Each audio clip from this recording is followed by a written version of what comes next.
মধ্যপ্রাচ্যে চলমান উত্তেজনার মধ্যে হরমুজ প্রণালীতে যুক্তরাষ্ট্রের নৌবাহিনীর বিরুদ্ধে ইরান ডলফিন ব্যবহার করতে পারে এমন দাবি ঘিরে নতুন করে আলোচনা শুরু হয়েছে।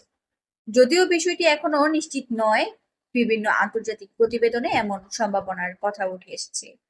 যুক্তরাষ্ট্রের প্রতিরক্ষা দপ্তরের কর্মকর্তা পিট হেগসেট এই বিষয়ে সাংবাদিকদের প্রশ্নের জবাবে বলেন, ইরানের কাছে কোনো মাইন বহনকারী ডলফিন আছে এমন তথ্য তিনি নিশ্চিত করতে পারেন না।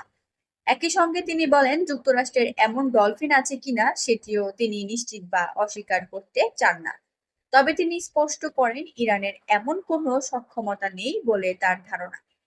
গত ৩০ এপ্রিল ওয়াল স্ট্রিট জার্নালের এক প্রতিবেদনে দাবি করা হয়, ইরানি কর্মকর্তারা মাইন বহনকারী ডলফিন ব্যবহার করে মার্কিন যুদ্ধজাহাজে হামলার সম্ভাবনার কথা বিবেচনা করছে।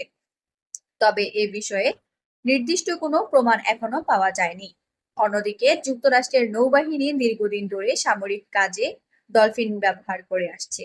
মার্কিন নেভির মেরিন ম্যামাল প্রোগ্রাম অনুযায়ী বোতল নোজ ডলফিন ও সমুদ্র সিংহ পানির নিচে মাইন শনাক্ত ও উদ্ধার করার কাজে প্রশিক্ষিত।